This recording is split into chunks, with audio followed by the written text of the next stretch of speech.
तुमसे कुछ होगा कहाँ बेटा? तुम नचनिया हो, नाचने आए हो धरती पे। थोड़ा इधर नाच लिए, थोड़ा इधर नाच लिए। कौन बोला तुमको किस्मत खराब है? फोन आया था तुमको भगवान का कि बेटा तुमको धरती भेज रहे हैं, तुम्हारी किस्मत जो है खराब है। हमारा पैसा कहाँ चला जाता पता ही नहीं चलता। कहाँ चला जा रहा है हमारा पैसा पता ही नहीं चलता। पता नहीं कहाँ चला जा रहा है। पैसा खर्च करते रहोगे कुछ ना कुछ चीजों को खरीदने में, तो आपके पास सिर्फ चीजें ही बचेंगे, पैसा नहीं बचेगा। अमीर बनना तय है। हाँ जी भैया, तय है, तय है। आज के सेशन में जो हम बातें करने वाले हैं, अगर इसको अपनी जिंदगी में उतार लिए तो अमीर बनना तय है। देखो एक वाक्य शेयर करता हूं मिर्जापुर वेब सीरीज का, देखा होगा ना, बड़ी मजेदार वेब सीरीज थी। उस वेब सीरीज में एक वाक्य है, मुन्ना भैया किसी का मर्डर करके आते हैं और घबराए हुए रहते हैं, टेंशन में रहते हैं। तो कालीन भैया जो उनके बाबूजी ये समझाते हैं, काहे घबरा रहे हो मुन्ना, राजा के गुनाहों की सजा राजा को थोड़ी मिलती है। राजा तो राज करने के लिए होता है और सैनिक होते हैं सजा भुगतने के लिए।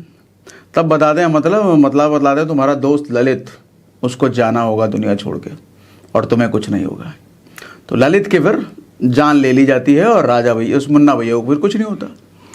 मोरल समझो सर, समझो ध्यान से।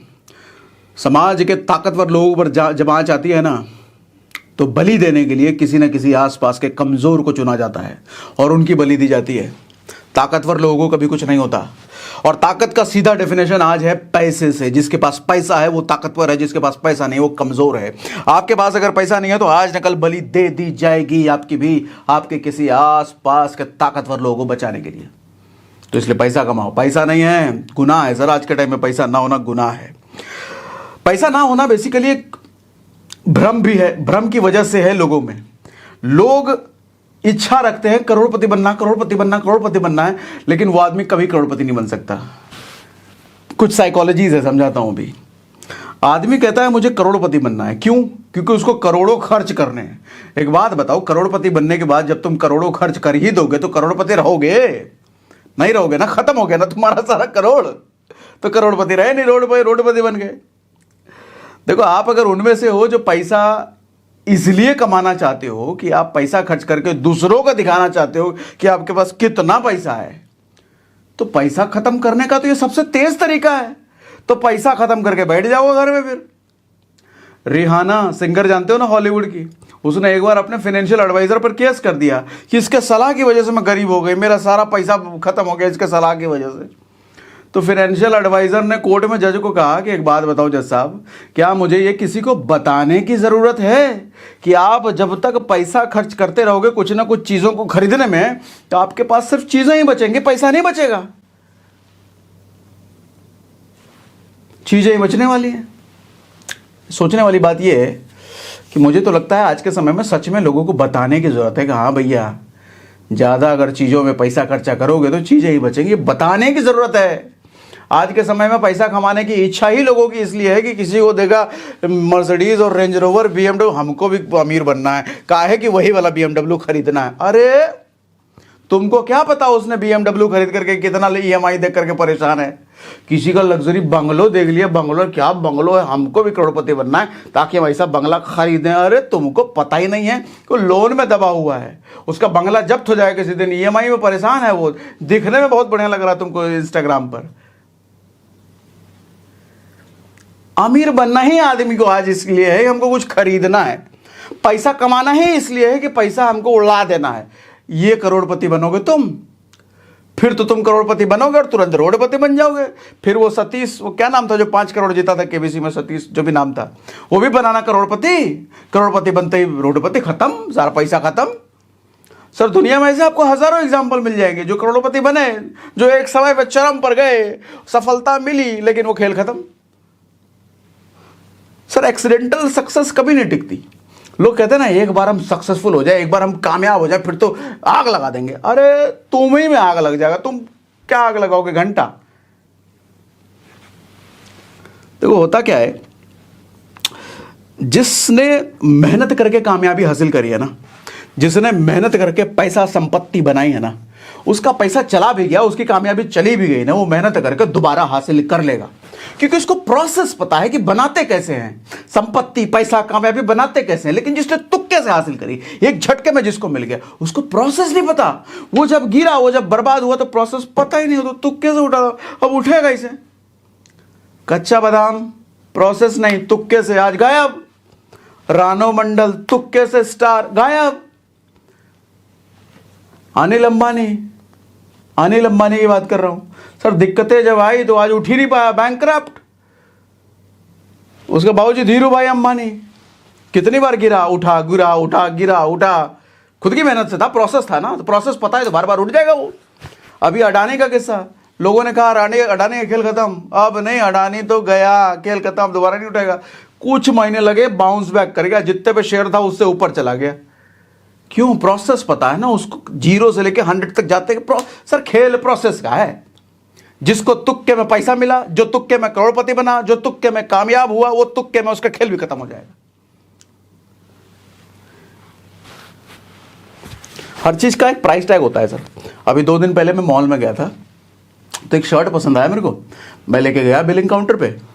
मैंने उसको बोला भाई बिल कर दे। कहता है सर बिल नहीं होगा। मैंने कहा यार पैसा है, पैसा देंगे तुमको, काहे नहीं बिल करोगे भाई? तो कहता है सर इसका प्राइस टैग फट गया है। तो प्राइस टैग है नहीं तो आपको शर्ट कैसे देते हैं? शर्ट मिला नहीं मुझे। यहां पर मेरे दिमाग की घंटी बजी, प्राइस टैग। ओ मतलब हर चीज का प्राइस पे करना होता है। दुनिया में जिस चीज का प्राइस पे नहीं करोगे वो आपको नहीं मिलेगा। कामयाबी की भी प्राइस होती है सर। हर कामयाबी, हर सफलता का प्राइस है। आप नहीं पे करोगे नहीं मिलेगा। दुनिया भर के लोग झूलते रहते हैं, हमको मिल के ना, हमको कुछ हुआ नहीं रहा, हम कामयाब नहीं हो रहे, बहुत दिन से लगे हुए हैं। सर उस चीज के लिए, उस चीज में कामयाब होने के लिए जो प्राइस चाहिए, जो डिमांड है उस चीज की, आप वो पूरी नहीं कर रहे तो कहां से मिलेगा आपको? और कई बार हम ऐसी चीजें खरीद लेते हैं जिसका प्राइस हमें बहुत ज्यादा पे करना पड़ जाता है, लेकिन हमारे को पता नहीं चलता इतना प्राइस पे कर दिया हमने।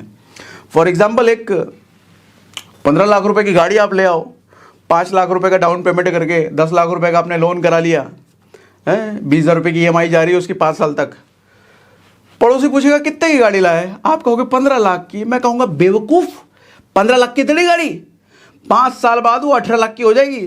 8.5% इंटरेस्ट भी तो जा रहा है उस पर, और 5 साल बाद जब बेचने को जाएगा तो 5 लाख की बिकेगी वो, 10-12 लाख का तो नुकसान इधर। और सिर्फ इतना ही नहीं है उस कीमत उस गाड़ी की। सर गाड़ी लेने के बाद जब आपकी पत्नी कहती है, आपके बच्चे कहते हैं कि पापा चलो जरा नैनीताल घुमा दो, तो आपके तो बेटा भी पैसे नहीं है, अभी तो गाड़ी लेके आया ना, 20,000 किस्त जाता है उसका। जब माँ बाबूजी कहते हैं कि जरा वैष्णो देवी घुमा दे बेटा, तो आप कहते हो अभी 2-3 महीने रुक जाओ माँ बाबूजी, अभी तो गाड़ी लेके आया ना, पैसा थोड़ा कम पड़ रहा है, डाउन पेमेंट भी किया ना 5 लाख रुपए। सर वो भी इस कीमत है उसकी। यानी कि घर परिवार को, खुशियों को कुर्बान करना भी उसी गाड़ी में है। पता चला कितनी महंगी पड़ी तुमको गाड़ी हो। गाड़ी में तुम घूमोगे ना भैया रोज, तुम्हारे परिवार में थोड़ी घूम रहे हैं, उनको तो सफर करना पड़ गया ना तुम्हारे गाड़ी की वजह से, क्योंकि तुमने पैसा गाड़ी में लगा दिया। हिडन प्राइस हम कई बार ज्यादा पे कर देते हैं चीजों की, हमें एहसास भी नहीं होता। जैसे एग्जाम्पल शेयर करता हूं, एक मेरे 2 दोस्त हैं, एक का नाम है राज, एक का नाम अमित। 2018 का किस्सा है। 2018 में राज ने टाटा नेक्सॉन खरीद के लाया 10 लाख रुपए की, और अमित ने देखा तो कहा कि ये 10 लाख रुपए का टाटा नेक्सॉन खरीद के लाया, इससे अच्छा 10 लाख रुपए तुम इन्वेस्ट कर देते टाटा मोटर्स के शेयर में। तो राज ने मुस्कुराया और कोई जवाब नहीं दिया। तो अमित ने सोचा इसको मैं सलाह दे रहा हूं इन्वेस्ट करने का, मैं ही कर देता हूं। उसने अपना 10 लाख रुपए टाटा मोटर्स में इन्वेस्ट कर दिया, और उसके इन्वेस्ट करने के बाद दिन ब दिन टाटा मोटर्स के प्राइस गिरने लग गई। 1 साल बाद, यानी कि 2018 से 2019, 1 साल बाद उसका 10 लाख रुपए सिर्फ 7 लाख रुपए रह गया, 3 लाख रुपए लॉस में। उसने सारे शेयर्स बेचे, अपने 7 लाख रुपए निकाले, 3 लाख रुपए लॉस में, और साथ ही कसम खा लिया आज के बाद शेयर मार्केट में जाऊंगा नहीं। और दुनिया भर के लोगों को बताना ये भी शुरू कर दिया कि शेयर मार्केट ने मेरा 3 लाख रुपए बर्बाद कर दिया, शेयर मार्केट घटिया चीज है, जुआ ये है प्लांट का ना। और उसने देखा कि उसके पैसे निकालने के बाद, उस टाइम 300 रुपए का शेयर था 2018 में, उसके लेने के बाद वो लगातार घटता ही चला गया, घटते घटते घटते घटते घटते घटते 2020 में 75 रुपए का शेयर रह गया। तो उसने, और कंफर्म हो गया ना, वो शेयर मार्केट तो बर्बाद ही करता है, और लोगों को एविडेंस देने लग गया, देख भाई देख 300 का शेयर था 75 का हो गया। और उसके बाद शेयर मार्केट की चैप्टर उसने पूरी तरीके से अपनी जिंदगी से खत्म कर दिया कि शेयर मार्केट तो जुआ है, बर्बाद करता है बस। अभी जून 2023 की बात है, ये अमित और राज दोबारा मिले। तो राज की गाड़ी रेस्टोरेंट के बाहर लगी हुई थी, लाल कलर की नेक्सॉन, तो अमित उसकी तरफ इशारा करके कहता है ये वही नेक्सॉन है ना टाटा मोटर्स की, इसने मुझे बर्बाद किया। अरे तूने भी तो टाटा मोटर्स में इन्वेस्ट किया था, तेरा भी कुछ हुआ क्या? बर्बाद हुआ तू? तो राज कहता है क्या मुस्कुरा करके, मैं 2009 से टाटा मोटर्स में इन्वेस्ट कर रहा हूं और 2009 में 25 रुपए इसके शेयर की कीमत हुआ करती थी और आज के समय में 624 रुपए टाटा मोटर्स के शेयर की कीमत है। कहां 25, आज 624 रुपए। उसने बताया कि 2018 में जो ये गाड़ी खरीद के लाया हूं ना मैं, टाटा मोटर्स के शेयर से हुआ प्रॉफिट के वजह से ही खरीद के लाया हूं मैं। सर समझना ये है कि आदमी ना ये उतार चढ़ाव झेल नहीं पाता। जब चढ़ाव आता है तो बहुत बढ़िया, सब कुछ अच्छा चलता है, लेकिन जैसे ही ढलाव आता है, नीचे जाता है, वो औल बौल हो जाता है। सर इसको कहते हैं परसेप्शनल इन्वेस्टमेंट। यही गलती करते हैं लोग। परसेप्शनल इन्वेस्टमेंट देखो होता क्या है, साइकोलॉजी समझो। अच्छा, साइकोलॉजी समझाने से पहले मैं आपको यह बता दूं, आप भी अगर राज की तरह शेयर मार्केट के धुरंधर खिलाड़ी बनना चाहते हो तो एक ऑडियो बुक आपको सजेस्ट करता हूं, जरूर सुनना चाहिए। ये शेयर बाजार में सफल कैसे हूं, ये कुकू एफएम पर मिलेगा आपको ऑडियो बुक। बहुत सिंपल लैंग्वेज में शेयर मार्केट के अलग अलग फंडे इसने एक्सप्लेन किए हुए हैं। कुकू एफएम इंडिया का लीडिंग ऑडियो शो प्लेटफॉर्म है जहां पर 2.5 मिलियन से ज्यादा पेड सब्सक्राइबर्स हैं और 4200 घंटे से ज्यादा कंटेंट यहां हर महीने ऐड हो रहा है। कुकू एफएम अब ना सिर्फ पहले से बड़ा और बेहतर हो चुका है, बल्कि आपके और आपके परिवार के नॉलेज को बढ़ाने के लिए फैमिली प्लान भी लेकर के आया है। इस प्लान में आपको मिलता है 55% डिस्काउंट पहले महीने के मंथली सब्सक्रिप्शन पर। और इस प्लान की सबसे खास बात यह है कि 199 की जगह सिर्फ 89 पे करके आपके फैमिली के 4 लोगों को कुकू एफएम का सब्सक्रिप्शन मिल जाता है। यानी कि 25 रुपए से भी कम में फैमिली के सारे मेंबर कुकू एफएम के 10,000 से ज्यादा ऑडियो लाइब्रेरी का फायदा उठाएंगे। अब साथ ही कुकू एफएम के इस फैमिली प्लान में बहुत सारे एक्सक्लूसिव प्रीमियम फीचर का भी आपको एक्सेस मिल जाता है, जैसे ड्राइव मोड फीचर। ड्राइव करते हुए आप ऐप स्विच कर सकते हो, पॉज नेक्स्ट कर सकते हो। साथ ही मिलेगा सेविंग नोट फीचर, बिना पेन और डायरी के भी आप नोट सेव कर सकते हो। साथ ही मेरे जैसे लोगों के लिए जो कुकू एफएम सुनते सुनते ही रात को सो जाते हैं, उनके लिए स्लीप टाइमर फीचर भी अब आ चुका है। ऑफर अवेल करने के लिए कूपन कोड SRS55 जरूर यूज कर लेना। डिस्काउंट कोड और ऐप डाउनलोड करने का लिंक हमने डिस्क्रिप्शन और कमेंट बॉक्स में पिन कर रखा है। कुकू एफएम ना सिर्फ आपको कम समय में ज्यादा नॉलेज लेने में हेल्प करता है, बल्कि आज के समय में स्क्रीन स्क्रॉलिंग एडिक्शन जो आपके और आपके बच्चों का इन दिनों बढ़ता जा रहा है, उससे बचने में भी हेल्प करता है। आपके पेरेंट्स जो आई साइट की प्रॉब्लम होने की वजह से पढ़ नहीं पाते, कुकू एफएम उनका भी एक अच्छा साथी बन सकता है। तो अब हम वापस आते हैं राज और अमित की स्टोरी पर। तो भैया हम क्या बात कर रहे थे? परसेप्शन बेस्ड इन्वेस्टमेंट इसको कहते हैं। दरअसल जैसा हमने बताया कि जब गिरता है तो आदमी को बर्दाश्त नहीं होता, जब उठता है तो आदमी बड़ा खुश होता है। देखो, जब आप जिम जाते हो ना, और जिम में एक्सरसाइज कराने के बाद ट्रेनर आपको कहता है कि 2 दिन तक ये दर्द तुम्हारा रहेगा, घबराना मत, तो आप टेंशन फ्री रहते हो। 2 दिन दर्द आप झेल भी लेते हो, तीसरे दिन जिम करने आ भी जाते हो। जब आपको फीवर आता है, फीवर में बॉडी पूरा गर्म हो जाता है, कमजोरी आती है, बेड पे लेटे रहते हो, तो डॉक्टर कहता है दवाई खा ले, 3 दिन तक ये दिक्कत रहेगी, घबराना मत।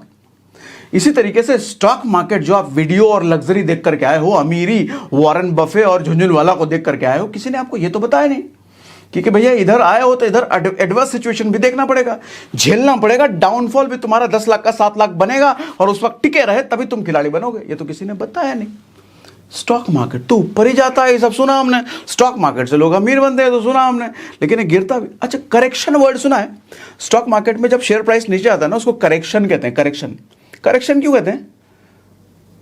सर वो औकात पे आ रहा है जब नीचे जा रहा है। सर शेयर मार्केट में और आदमी की जिंदगी में एक चीज तो कॉमन है, जब तक इंसान और शेयर मार्केट गिरेगा नहीं वो मजबूत नहीं होगा, और जब तक मजबूत नहीं होगा वो और तेजी से ऊपर नहीं जाएगा।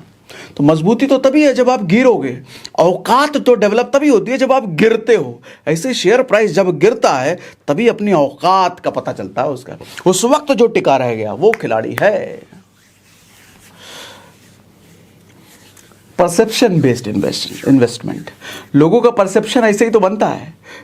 किसी ने बोला स्टॉक मार्केट बेकार है, अच्छा उसका जो 3 लाख रुपए लॉस हुआ था ना उस टाइम पे अमित का, अब पता नहीं कितने लोगों को उसने बिलीफ बना दिया है कि स्टॉक मार्केट जुआ है, बेकार है। अब इतने सारे लोग स्टॉक मार्केट में कभी घुसेंगे नहीं उसकी वजह से। परसेप्शन। पता चले लखनऊ वाले चाचा का लड़का बैंक पीओ है और उसने बोल रखा अरे कहाँ हिसाब में पड़े हुए, एफडी करो बहुत बढ़िया, हम देखो पीओ है पढ़े लिखे, एफडी से बढ़िया कोई इन्वेस्टमेंट नहीं है। अब उससे जुड़े हुए जितने भी लोग होंगे सबका परसेप्शन बन जाएगा कि एफडी बढ़िया इन्वेस्टमेंट है। पता चले एक वो दूसरे चाचा का लड़का है, वो पोस्ट ऑफिस में जॉब करता है, उसने बोला पोस्ट ऑफिस में इन्वेस्ट करो, इससे बढ़िया कुछ नहीं है। उससे जुड़े हुए जितने भी लोग होंगे उनका परसेप्शन बन जाएगा पोस्ट ऑफिस में इन्वेस्टमेंट बढ़िया है। सर रियलिटी तो किसी को पता ही नहीं चली कि रियलिटी क्या है। सबका इन्वेस्टमेंट परसेप्शन बेस्ड है। अभी एक वेब सीरीज आई थी नेटफ्लिक्स पर, अफवाह, देखना परसेप्शन कैसे क्रिएट करवाया जाता है लोगों का। अभी वो ज्योति मौर्य वाला केस, 2000 से ज्यादा महिलाओं को बुला लिया गया, उनके पतियों ने बुला लिया, यूपीएससी की तैयारी कर रही थी, ये इंपैक्ट हुआ है। रियलिटी किसी को नहीं पता, मुझे भी नहीं पता, मुझे भी नहीं पता, लेकिन हम आप तो वही जानते हैं जो दिखाया गया ना, और दिखाया गया में उसमें कितनी सच्चाई है क्या पता, क्या पता। ये जो गलत परसेप्शन डेवलप हो रहा है ना, आपको नहीं लगता कि इसका मेन कारण संगति है? हाँ, संगति, चाहे किसी के भी, फूफा के लड़के की संगति, चाचा के लड़के की संगति, या अमित जैसे लोगों की संगति, किसी की भी संगति हो सकती है। गलत परसेप्शन बनाने में संगति तो खेल है। और ये संगति कितना इंपॉर्टेंट है जरा आपको बताता हूं। एक अर्थशास्त्री है भास्कर मजुमदार, उन्होंने कहा है कि दो भाई के कद काठी में डिफरेंस हो सकता है, लेकिन उनकी इनकम में ज्यादा डिफरेंस नहीं हो सकता। क्यों कहा उन्होंने, ध्यान से समझिए। आपको मैं कहूं कि दो भाई ढूंढ के दिखाओ, पूरे शहर में ढूंढ लो, जो इसमें से एक भाई एकदम बहुत गरीब हो, दूसरा भाई बहुत अमीर हो, और दोनों भाई साथ रहते हो, नहीं मिलेगा सर, नहीं मिलेगा, या होगा तो बहुत रेयर होगा। कारण क्या है, ये जो फाइनेंशियल एबिलिटी होती है ना, ये जो पैसे का ताकत होता है, ये स्कूल कॉलेज के एजुकेशन से नहीं आता। ऐसा होता तो उस स्कूल में पढ़ने वाले सारे अमीर होते या सारे गरीब होते। ये अपब्रिंगिंग पर डिपेंड करता है, ये माता पिता के एजुकेशन, माता पिता ने किस तरीके से बच्चे को डेवलप किया है उस पर डिपेंड करता है कि बच्चा अमीर बनेगा या गरीब। यही देखो ना, अमीरों के बच्चे अमीर ही होते हैं, गरीबों के बच्चे गरीब ही होते हैं। नहीं, यही तो देखते हैं हम सोसाइटी में। खेल संगति का है सर। दुर्योधन जिस वंश में पैदा हुआ था ना, उस वंश से ऊपर जाकर के देखो, सारे के सारे योद्धा थे, सारे के सारे वो लोग थे जो समाज के हित के लिए काम करते थे। दुर्योधन इतना हरामी कैसे पैदा हो गया, कभी सोचा है ये? सर दुर्योधन बचपन से हरामखोर नहीं था, उसका नाम सुयोधन था। वो बदमाश बनाया गया संगति की वजह से, शकुनी की संगति की वजह से। क्यों? क्योंकि शकुनी का इंटेंशन था हस्तिनापुर को मुझे बर्बाद करना है, तो दुर्योधन को उसने मोहरा बनाया, दुर्योधन के बुद्धि को उसने घुमा दिया पूरा। और संगति का एक और एग्जांपल देता हूं आपको।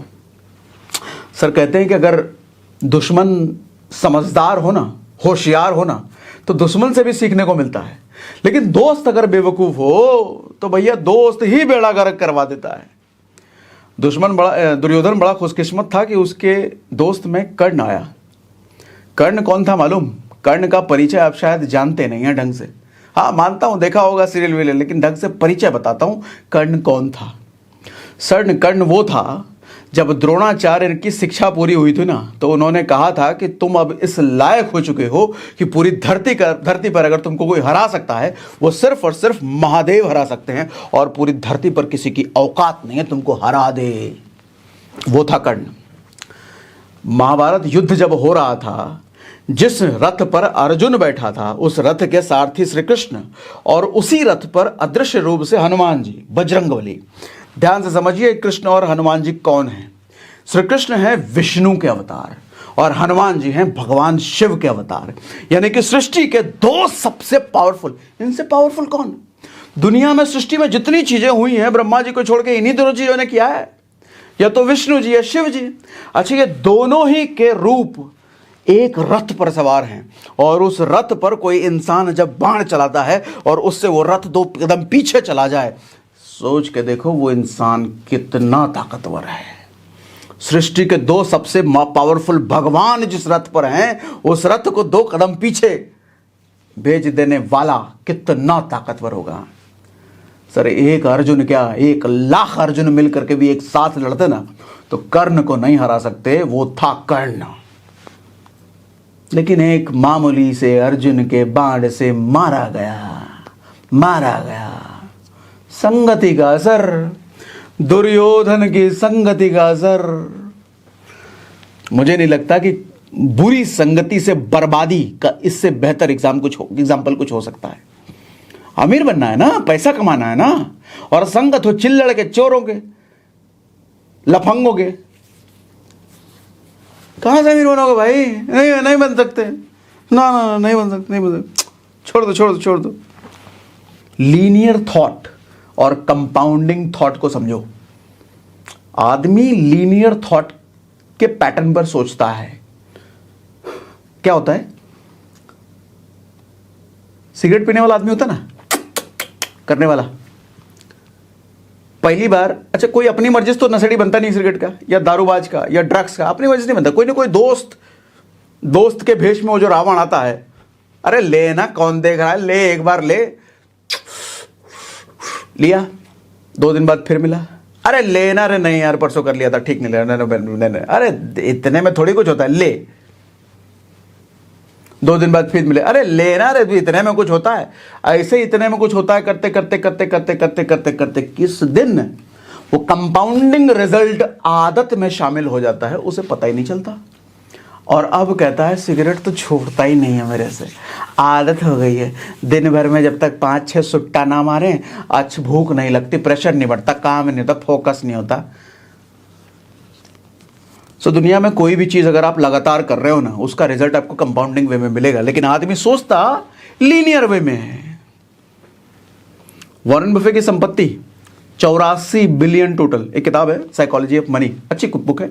उस बुक के अकॉर्डिंग वॉरेन बफे की संपत्ति 84 बिलियन US डॉलर, और उसमें से 81 बिलियन डॉलर वॉरेन बफे के 65 साल के होने के बाद उनका बना। मतलब 65 साल से पहले उनके पास सिर्फ 4 बिलियन था। अच्छा 4 बिलियन ऐसे बोल रहे, ऐसे नहीं, 4 रुपये था, 4 बिलियन था, वो भी US डॉलर, बहुत होते हैं भैया। लेकिन बात यह है कि 90% से ज्यादा प्रॉपर्टी, 90% से एसेट से ज्यादा पैसा उनका तो 65 साल होने के बाद बना। तो फिर ये कैसा इन्वेस्टमेंट? समझाता हूं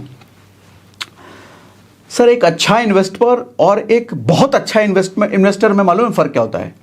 एक अच्छा इन्वेस्टर टेक्निकल चीजों का मास्टर होता है, लेकिन एक बहुत अच्छा इन्वेस्टर टेक्निकल चीजों के साथ साथ लंबे समय तक धैर्य रखने में मास्टर होता है। समझाऊं? साइमंस, क्या नाम था उसका? जिम साइमंस हर साल 66% एनुअल ग्रोथ लेता था अपने संपत्ति पर, वो 66% और वॉरेन बफे सिर्फ 22% एनुअल ग्रोथ। सर फिर भी जिम साइमंस की टोटल संपत्ति 21 बिलियन US डॉलर की है, जो कि 70% से ज्यादा कम है वॉरेन बफे से।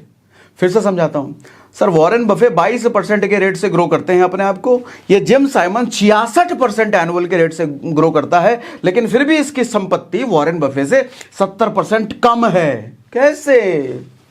क्योंकि इसने, जिम साइमंस ने अपनी जिंदगी के 50 साल तक कोई इन्वेस्टमेंट किया ही नहीं, 50 साल के बाद इसने इन्वेस्टिंग शुरू करी।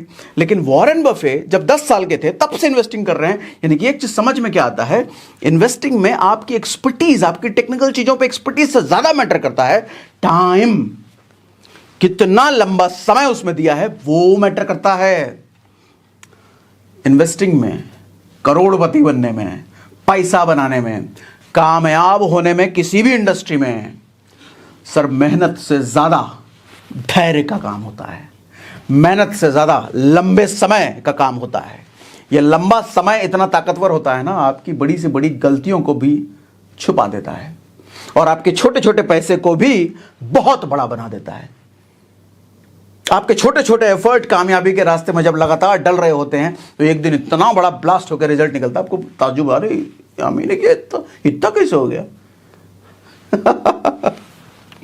रोनाल्ड रीड, इसका नाम गूगल करना, मिल जाएगा आपको। पूरी जिंदगी इसने चौकीदारी का काम किया, पूरी जिंदगी, और मरने से पहले इसका वेल्थ का पता चला तो न्यूज़पेपर में आ गया। मालूम कितना?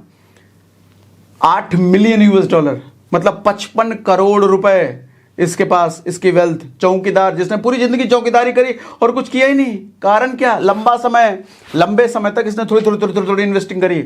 55 करोड़।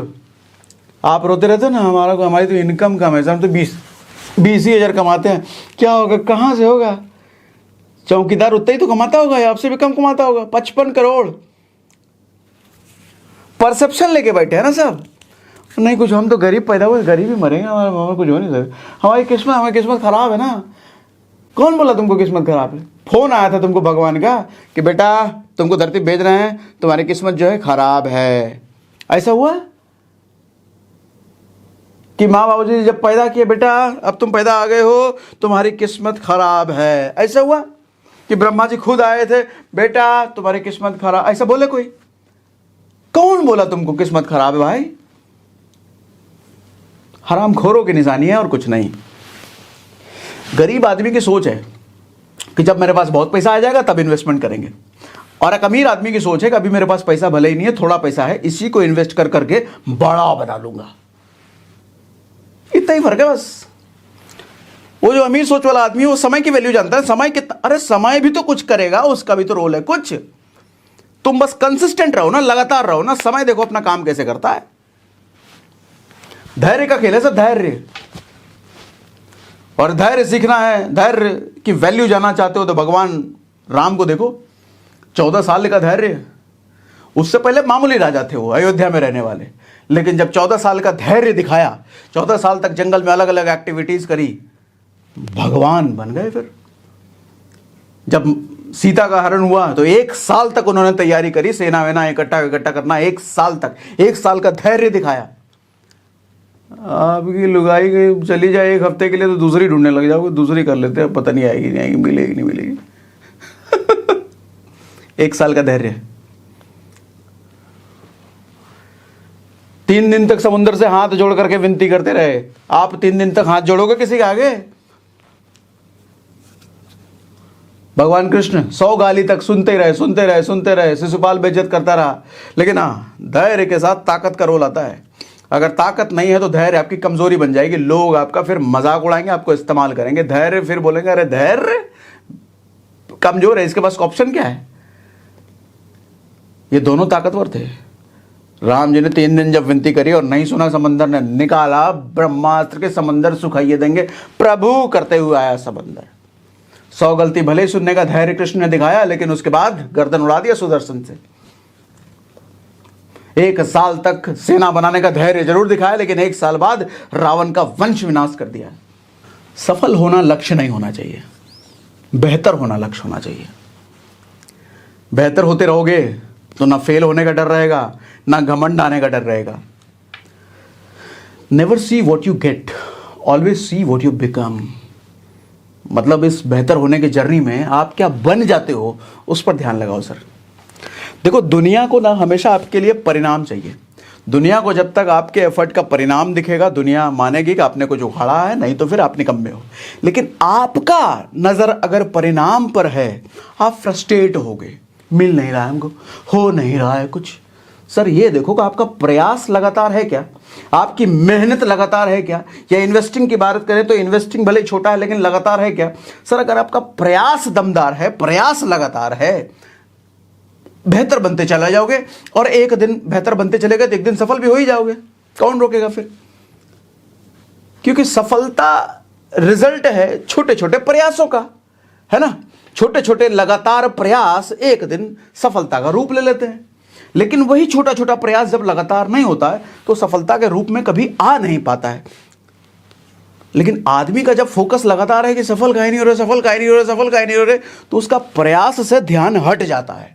लगातार प्रयास से ध्यान हट जाएगा, फिर वो फ्रस्ट्रेट होने लग जाएगा, लग रहा है कुछ होगा नहीं, छोड़ यार हटा, फिर दूसरा वाला काम पकड़ लेगा, फिर नचनिया बन जाता है। हमने ये भी किया कुछ नहीं हुआ, हमने ये भी किया कुछ नहीं हुआ, हमने वो भी किया कुछ नहीं। तुमसे कुछ होगा कहाँ बेटा? तुम नचनिया हो, नाचने आए हो धरती पे। थोड़ा इधर नाच लिए, थोड़ा इधर नाच लिए, थोड़ा इधर नाच लिए, नचनिया हो, नाचो। सचिन तेंदुलकर नहीं नाचा, पूरी जिंदगी क्रिकेट में झोंका। जाकिर हुसैन नहीं नाचा, पूरी जिंदगी तबले में झोंका।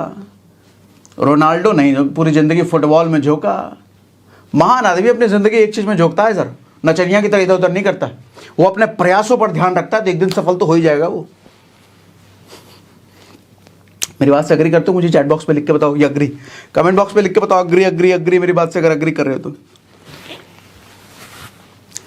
एक्सपेंस, एक लेसन है एक्सपेंस, ध्यान से समझिए। आज डेटा ये कहता है कि 80% इंडियन मंथ एंड से पहले ही अपनी सैलरी खत्म कर देते हैं, 80%। अच्छा, डेटा यह भी है कि 34% इंडियन एम्प्लॉइज 15 तारीख से अपनी सैलरी खत्म कर देते हैं। 15 तारीख से पहले उनकी सैलरी खत्म हो जाती है। कहां से बनोगे पैसा वाला? ज्यादातर लोगों के मुंह से सुनोगे, हमारा पैसा कहां चला जाता पता ही नहीं चलता, कहां चला जा रहा है हमारा पैसा पता ही नहीं चलता, पता नहीं कहां चला जा रहा है। आजकल मालूम, सिर्फ घर के लिए लोन नहीं मिलता, सिर्फ कार के लिए लोन नहीं मिलता, नए नए टाइप के लोन आ गए हैं। ट्रैवल लोन, आदमी घूमने के लिए भी लोन ले रहा है। स्विट्जरलैंड जाना है, मलेशिया जाना है, उसके लिए लोन लेकर के जा रहा है। माय गॉड, साष्टांग दंडवत प्रणाम है ऐसे लोगों के चरणों में। तुम कहां से आए हो भैया? गजब लोन ले रहा है यार। डेटा के अकॉर्डिंग 70% आईफोन इंडिया में ईएमआई पे बिकता है। मालूम, ईएमआई पे 70% आईफोन। डेटा ये भी कहते हैं कि 80% इंडियन के पास कोई इमरजेंसी फंड ही नहीं है, कोई इमरजेंसी फंड नहीं है। मतलब जिंदगी भगवान भरोसे चल रहा है और कहेंगे हमको करोड़पति बनना है। करोड़पति? तुम्हारे पास जो आ रहा है वही किस दिन निपट जाएगा, करोड़पति बनोगे तुम? बेवकूफ कहेंगे। और मजे की बात, डेटा ये भी कहता है कि जितने लोन मांगने के लिए आते हैं ना बैंक के पास, उसमें से मैक्सिमम लोगों की उम्र 18 से 30 साल के बीच है। और जो लोन मांगने के लिए आ रहे हैं, एजुकेशन लोन और बिजनेस लोन नहीं मांगने आ रहे हैं, वो मांगने आ रहे हैं अपनी लाइफस्टाइल बढ़ाने वाली चीज़ों के लिए। कोई आईफोन के लिए लोन ले रहा है, कोई गाड़ी के लिए लोन ले रहा है, कोई घूमने के लिए लोन ले रहा है। बर्बादी को इनवाइट करना नहीं है ये, बर्बादी की गोद में जाकर के बैठना है ये, और कहेगा हमको अमीर बनना है, करोड़पति बनना है। बब बेवकूफ। आज सबसे बड़ी दिक्कत ये है कि आदमी वो पैसा खर्च कर रहा है कि वो कमा रहा है। फिर से बोलता हूं, आदमी वो पैसा खर्च कर रहा है जो वो कमा रहा है, लेकिन वो भी खर्च कर दे रहा है जो वो नहीं कमा रहा है। कौन सा? लोन लेकर के। वो कमाए थोड़ी, अपना तो खत्म किया, उसमें भी नहीं चल रहा, लोन लेकर के खत्म कर रहा है। देखो बेटा, मेरी बात सुनो, जब कमाया हुआ पैसा बचाना सीख जाओगे ना, जब कमाया हुआ पैसा इन्वेस्ट करना सीख जाओगे ना, तो कभी भी उस पैसे तक जाने की जरूरत ही नहीं पड़ेगी जो आपने कमाया नहीं। ऐसा ही होता है। देखो, समृद्ध होने में और अमीर होने में फर्क है। आज ज्यादातर लोग अमीरी की होड़ में हैं। और अमीरी की होड़ क्यों? किसी का गाड़ी, किसी का बंगला, किसी का आईफोन, किसी का लाइफस्टाइल देख करके हमको भी इसके जैसा बनना है, उसने जितना खर्च किया है हमको भी इतना खर्च करना है। खर्च करने वाले माइंडसेट रहेगी तो कभी अमीर तुम टिक नहीं सकते। जैसा हमने शुरुआत में बात करा, समृद्धि की ओर दौड़ो। आपसे अगर मैं ये कहूं कि आपके शहर में 10 अमीर लोग मुझे निकाल के दिखाओ, निकाल के दे दोगे तुरंत। ये देखो, ये भी अमीर, ये भी अमीर, ये भी अमीर, इसके पास BMW, इसके पास फेरारी, इसके पास मर्सिडीज। लेकिन मैं कहूंगा 10 समृद्ध लोग निकाल के दिखाओ, नहीं निकाल के दिखा पाओगे आप ही के शहर में। क्योंकि समृद्धि संपत्ति से आती है और संपत्ति दिखती नहीं है, संपत्ति छिपी रहती है। वो चौकीदार रोनाल्डो, वो क्या नाम लिया मैंने उसका, क्या नाम था भैया, मैं भी भूल गया। रोनाल्ड रीड दिखा थोड़ी चौकीदार। समाज में से कितने लोग घूमेंगे, आपको भैया भैया करेंगे, भैया कैसे हैं, सब ठीक है, हाथ जोड़े रहेंगे। पता चला 10 प्रॉपर्टी खरीद के बैठा है, आपको लोन दे देगा उल्टा वो। लेकिन आपने तो होंडा सिटी, आईफोन, जगमग, एडिडास, पुमा सब कर रखा है, लेकिन बैंक तो खाली है ना आपका।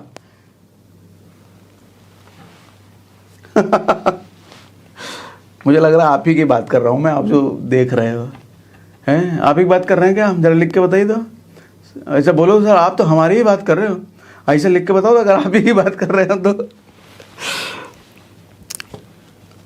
समृद्धि दिखती नहीं है, संपत्ति दिखती नहीं है। अगर कुछ बनना है तो समृद्ध बनो ना, संपत्ति वाला बनो ना। अमीरी का क्या फायदा, आज है कल नहीं है। नहीं, क्योंकि तुम्हारा इंस्पिरेशन भी तो अमीरों से है, वो खर्चे करने वालों से है। समृद्ध लोगों से तो इंस्पिरेशन है नहीं आपका, उनसे तो इंस्पायर हुए नहीं ना आपको, वो दिखता ही नहीं है। देखो, सर्वाइवल ऑफ फिटेस्ट की थ्योरी समझो दोस्त। समंदर में शीप 50,000 अंडे हर साल देता है, और कहते हैं कि अगर वो सारे अंडे सर्वाइव कर जाते हैं ना, सारे अंडों से वो शीप निकल जाता, तो कुछ ही साल में समंदर भर जाता। लेकिन युगों युगों से समंदर है, आज तक भरा क्या? इसका मतलब ये है कि सारे अंडे से शीप निकलता नहीं है, आधे कई तो 90% तो मर जाते हैं। यानी कि जो मजबूत है, जो फिट है, वही सरवाइव करेगा, बाकी का तो खेल। पैसा लिमिटेड है दुनिया में, अनलिमिटेड नहीं है। हर किसी के पास लक्ष्मी नहीं जाने वाली, और कईयों के पास तो जाएगी और जाकर के निकल लेगी। लक्ष्मी को टिकाना है ना हमके पास, अपने पास समृद्ध बनना पड़ेगा सर। महाराणा प्रताप युद्ध में 70 किलो का भाला लेके चलते थे एक हाथ में, और आज के टाइम में 70 किलो का भाला किसी को दे दिया जाए, 4 आदमी लगेगा संभालने के लिए। एक कहानी सुनाता हूं आपको, ध्यान से सुनिए। एक राजा अपने डरपोक बेटे को लेकर ऋषि के पास गया, तो ऋषि को बताया कि मेरा बेटा बड़ा डरपोक है, इसको जरा ठीक कर दीजिए महाराज। तो ऋषि ने बोला ठीक है, इसको छोड़ जाओ, देख लेंगे इसका क्या करना है, निपटा देंगे इसको, मतलब मजबूत बना देंगे। तो ऋषि ने उसको लेकर के रेगिस्तान की तरफ गए। वो वहां पे उन्होंने दिखाया कि एक बाज अपने छोटे से बच्चे को ऐसा पंख पकड़ करके एकदम बादलों की तरफ ले जा रहा था, ऊपर ऊपर ऊपर ऊपर ऊपर ऊपर, और वहां ले जाकर छोड़ दे, और वो फड़फड़ाता, वो बच्चा फड़फड़ नीचे गिर रहा है। वो ऋषि देख रहे हैं, अरे तो क्या, पूछा महाराज ये क्या कर रहा है, तो मर जाएगा वो। बोला अभी देखो तुम तमाशा। जैसे वो जमीन की तरफ गिरने वाला था, उसका बच्चा पीछे से उसकी माँ बाज आती है, उसको पकड़ करके थम लेती है और वापस बादलों के पास वापस छोड़ देती है। यही सिलसिला तब तक चलता रहता है जब तक वो छोटा बच्चा अपने से उड़ने ना लग जाए। ये देख करके वो छोटा राजकुमार, उसकी बुद्धि खुली। उसने पूछा महाराज ये ऐसा क्यों हो रहा है, ऐसा क्यों कर रहा है ये बाज? तब ऋषि ने बताया कि देखो, इस बाज को अगर ये नहीं करेगी ना, इस छोटे बच्चे को अगर बाज इस तरीके से नहीं करेगी तो ये कभी उड़ना नहीं सीखेगा, और जब तक ये उड़ना नहीं सीखेगा ना, दूसरे जानवर, दूसरे पक्षी इसको मार देंगे। तो इसकी माँ इसको मजबूत बनाने के लिए ये कर रही है। मजबूत बनाने का और कोई तरीका नहीं है। फिर ऋषि ने एक पेड़ के पास लेके गया जहाँ पे उस छोटे से बाज का घोंसला था। उसने दिखाया बेटो देखो ये घोंसला है, पेड़ के चारों तरफ फूल है, लेकिन घोंसले के अंदर कुछ कांटे रखे हुए हैं। क्यों? ये कांटे उसकी माँ ने रखा है। क्यों? क्योंकि अगर ये फूलों के बीच रहेगा तो ये कोमल हो जाएगा बाज, कांटों के बीच रहेगा तो मजबूत बनेगा। तब उस छोटे बच्चे की, राजकुमार की बुद्धि खुली। समझाना ये चाह रहा हूं, सर्वाइवल ऑफ फिटेस्ट। जो ताकतवर है, जो फिट है, जो योग्य है, वो रहेगा, बाकी मरेंगे, बाकी मरेंगे। मन, शरीर, इन दोनों का जरा संबंध समझो सर। शरीर मजबूत होने के लिए ना, शरीर का चंचल होना जरूरी है। शरीर जितना चंचल, शरीर उतना मजबूत। मन के साथ उल्टा, मन जितना शांत, मन उतना मजबूत। आज के समय में जस्ट उल्टा है। मन हो गया है भरपूर चंचल, कभी इधर कभी इधर कभी इधर कभी इधर, कभी कटरीना करीना, कभी इंस्टाग्राम रील, कभी कोई सिनेमा, कभी कोई क्रिकेट, कभी जोमेटो, कभी ऑफिस तो कभी घर। अरे भैया,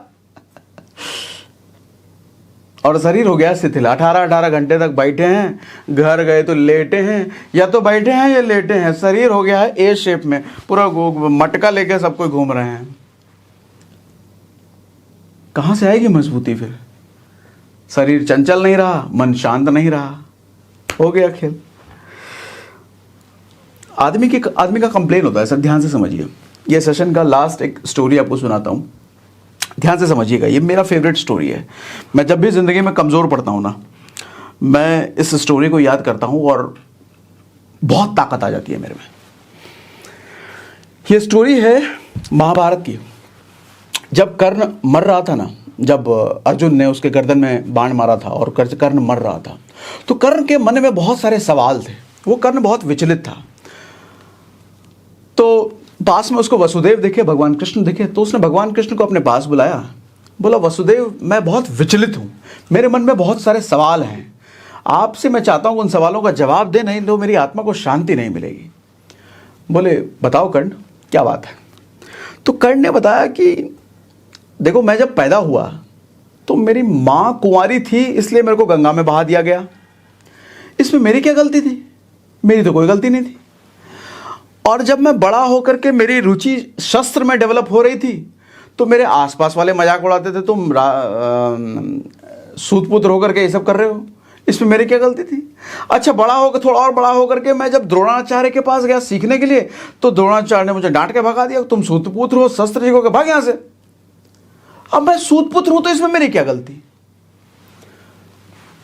मैं झूठ बोल करके भले ही परशुराम से शिक्षा ले रहा था, लेकिन लास्ट में परशुराम ने भी मुझे श्राप दे दिया। वो इसलिए कि मैं उनके दर्द को, उनकी नींद ना खुल जाए, इसलिए मैं सारा दर्द खुद सह रहा था।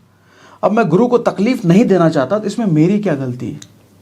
और इतना ही नहीं, जब मैं शब्द भेदी बाण का प्रैक्टिस कर रहा था, तो गलती से मेरा बाण एक बछड़े को लग गया था, और बछड़े के मालिक के पास जाकर के मैंने विनती करी, हाथ जोड़ा कि गलती से लग गया है, मैंने नहीं देखा, मुझे माफ कर दो। फिर भी उस बछड़े के मालिक ने मुझे श्राप दे दिया। इसमें मेरी क्या गलती है? और इतना ही नहीं, जब स्वयंवर भी हो रहा था द्रौपदी का, तो वहां भी सभी लोगों ने मुझे शूद्रपुत्र कहकर के मजाक उड़ाया। मां कुंती मुझे अपने बेटे होने का रहस्य उन्होंने तब बताया जब उन्हें डर था कि मैं उनके बेटे को मार ना दूं। पूरी जिंदगी भगवान, अगर मुझे किसी से प्रेम मिला है, किसी से सम्मान मिला है, वो सिर्फ दुर्योधन से मिला है। और अगर दुर्योधन का साथ मैंने दिया, तो मैंने क्या गलती करी? तो कृष्ण क्या कहते हैं, ध्यान से सुनिएगा आप। तो कृष्ण कहते हैं, मेरा जन्म कारागार में हुआ था। मेरे जन्म से पहले मौत मेरा इंतजार कर रही थी, कंस के रूप में। मेरे पैदा होते ही मुझे अपने माँ बाप से अलग कर दिया गया। जब थोड़ा बड़ा हुआ तो हमले होने शुरू हो गए। गांव वालों ने मुझे पनौती कहना शुरू कर दिया कि इसकी वजह से हमले हो रहे हैं, इसको बाहर निकालो। जब और बड़ा हुआ तो जरासंध के डर से मुझे भागना पड़ा, यमुना किनारे छोड़ करके समुद्र किनारे द्वारका बसा करके रहना पड़ा। तो लोगों ने मुझे रणछोड़, भगौड़ा, काफी कुछ नाम दे दिया। यहां तक कि तुम्हारी शादी तो उससे हुई है जिससे तुम प्रेम करते थे, लेकिन मेरी शादी तो उससे हुई है जिससे मैं प्रेम नहीं करता था, वो प्रेम करती थी। तब उन्होंने समझाया कि देखो, जिंदगी हर किसी के साथ अन्याय करती है, जिंदगी हर किसी के साथ जुल्म करती है। अगर दुर्योधन के साथ अन्याय हुआ है तो युधिष्ठिर ने अन्याय सहा है। इससे कोई फर्क नहीं पड़ता कि परिस्थितियां आप पर कितनी मार पड़ रही है, आपके साथ कितना अन्याय, कितना बुरा हो रहा है। फर्क इससे पड़ रहा है कि उस बुराई के विपरीत आपकी प्रतिक्रिया क्या है, आपका रिएक्शन क्या है, आपका भाग्य उससे बनता है। जिंदगी तो तकलीफ देती है सबको, बराबर तकलीफ देती है सबको। मुझे भी तकलीफ दिया, आपको भी तकलीफ दिया। ये हम पर निर्भर करता है कि हम उन तकलीफों के बदले हम कौन सा रास्ता चुनते हैं। हम भलाई के रास्ते पर चलते रह जाते हैं या हम अधर्म का रास्ता चुनते हैं। जब जब कोई अधर्म का रास्ता चुनेगा तो उसका हालत वही होगा जो तुम्हारा हुआ है। मुझे लगता है हम सब में कर्ण वाली शक्ति है सर, लेकिन हम घबरा करके ना अपने रास्ते बदलते रह जाते हैं, कभी इस रास्ते, कभी उस रास्ते, कभी उस रास्ते, विचलित परेशान है हम। शक्ति सब में है। कृष्ण वही समझाना चाह रहे हैं कि आपकी प्रतिक्रिया आपकी जिंदगी बनाती है। विपरीत परिस्थितियां तो सभी के साथ है। हर किसी को लगता है कि उसकी समस्या सबसे बड़ी है दुनिया में। वो कहते हैं कि दुनिया में ऐसा कोई आदमी नहीं है जिसको ये लगे कि उसकी समस्या दूसरों से छोटी है। हर किसी को यही लगता है कि उसकी समस्या सबसे बड़ी है, लेकिन इसी बीच तो वो तय करता है कि उसे करना क्या है, और वही उसकी जिंदगी बनाती है, वही उसका भाग्य बनाता है। करोड़पति बनना, अमीर बनना। और हाँ, एक बार फिर से रिमाइंड करा दूं, कुकू एफएम के फैमिली प्लान का फायदा उठाना है, 55% डिस्काउंट लेना है। 25 रुपए से भी कम में फैमिली के सारे मेंबर्स को 10,000 प्लस ऑडियो लाइब्रेरी का फायदा उठाना है। तो लिंक डिस्क्रिप्शन और पिन कमेंट में दिया हुआ है, वहां से आप डाउनलोड कर सकते हैं। ये जितने फैक्टर आज हमने बात करें, ये फैक्टर आई होप आपको समझ में आए होंगे। इस सेशन को अगर आपने एंजॉय करा, मज़ा आया, तो मुझे ज़रा कमेंट बॉक्स में लिख के बताइए। इस तरह का सेशन अगर आप और चाहते हो तो मुझे कमेंट बॉक्स में वो भी बताओ। अगर मज़ा आ गया तो मुझे जल्दी से लिख के बताओ कमेंट बॉक्स में, जल्दी लिख के बताओ। आगे हम इस तरह का सेशन और प्लान कर सकते हैं।